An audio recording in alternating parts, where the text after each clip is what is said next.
siang live di Kompas TV didukung oleh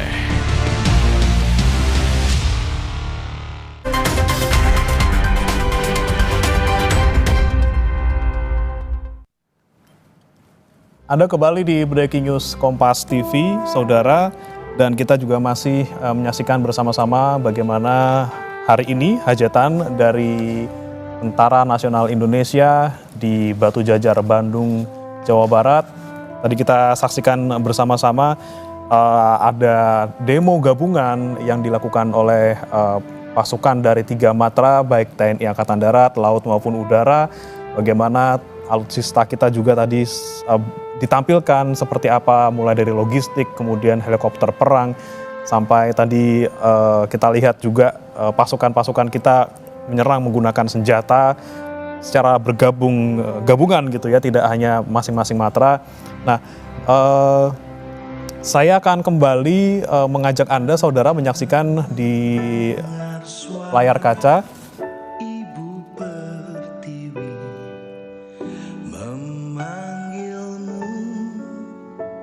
kita mengenang bersama-sama kemudian prajurit-prajurit TNI kita yang kemudian memiliki jasa yang luar biasa untuk negara kita.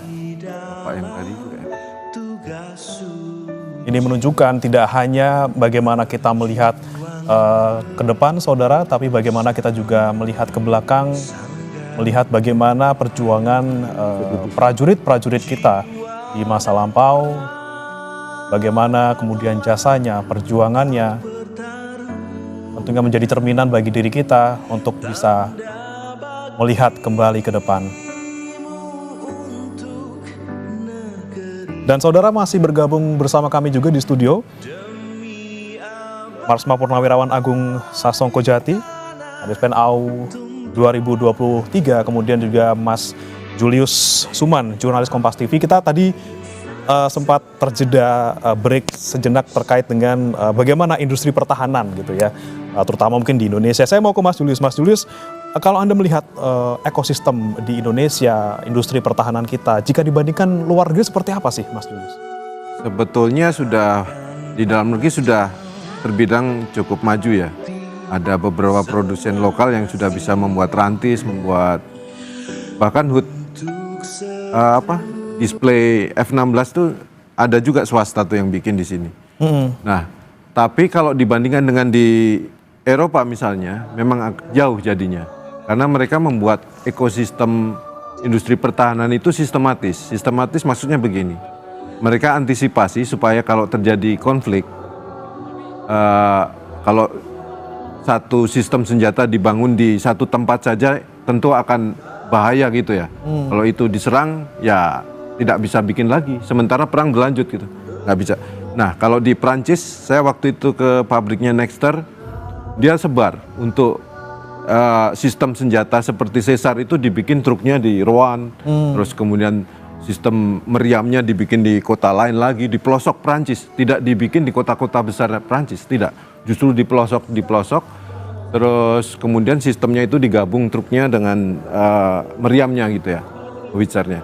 Nah, satu senjata seperti Caesar kan terdiri dari banyak ribuan komponen ya, ribuan spare part. Nah, itu tidak dibikin oleh pabrikan Nexter sendiri, tapi itu melibatkan rantai pasok sedemikian rupa dengan perusahaan-perusahaan Prancis sendiri, di perusahaan-perusahaan yang ada di Prancis maupun yang di Eropa. Kan dia kerjasama sama Jerman. Dia ngambil pasokannya komponen-komponen tersebut dari banyak tempat. Nah, suppliernya banyak, sebagian di antaranya adalah UMKM.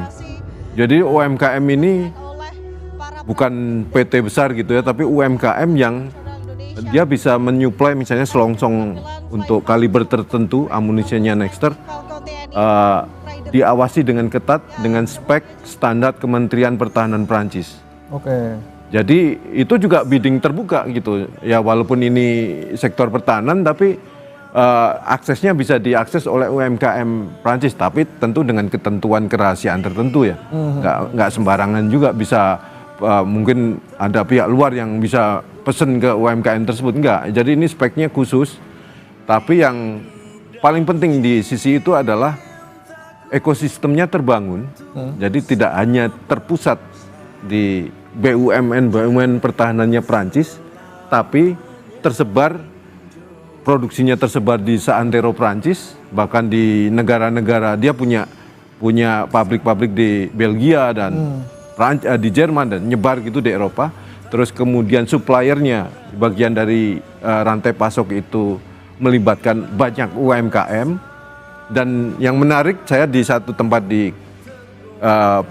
sentra produksinya Nexter itu, satu kota itu melibatkan ini Pak, penduduk lokal Pak. Jadi karyawannya penduduk lokal. Tapi nuansanya seperti sebuah kompleks industri dan militer gitu gabungan. Jadi nggak semua orang juga bisa masuk kalau sudah masuk pabriknya. Tapi pekerjanya adalah sebagian warga setempat. Jadi nanti dia ya kotanya kayak kota biasa aja. Tapi diam-diam mereka bikin. Betul. Nah, ekosistem ini dengan sendirinya terbangun. Begitu perang Ukraina terjadi, Presiden Macron itu bilang, dia sempat mengistilahkan dengan Prancis siap untuk ekonomi perang. Jadi dia intinya kalau perang sampai berkecamuk bisa bereskalasi lebih parah lagi, lebih hebat lagi, dia siap mengkonversi industri Prancis menjadi ekonomi pertahanan. Harus bisa mengkonversi kekuatan yang tadinya mungkin yang skalanya bisa diperbesar untuk mengakomodasi kebutuhan perang, atau bahkan kalau kita niru Jepang sama Korsel, itu produsen-produsen Mitsubishi dan sebagainya itu dia bisa memproduksi kapal laut, kapal tempur kan, kayak Mitsubishi kan, bikin LHD-nya Jepang. Ini yang menarik ya, ekonomi pertahanan di mana kita di satu sisi mengembangkan ekonomi, masyarakat terlibat, masyarakat mendapatkan hasilnya. Dan harus bisa dikonversi ya industrinya ya. Kalau terjadi perang, ini pengalaman perang dunia kedua, Amerika Serikat, Jepang, Korea Selatan, itu bisa mengkonversi industri, katakanlah sipilnya, bisa menjadi konversi industri militer ketika dibutuhkan dengan cepat.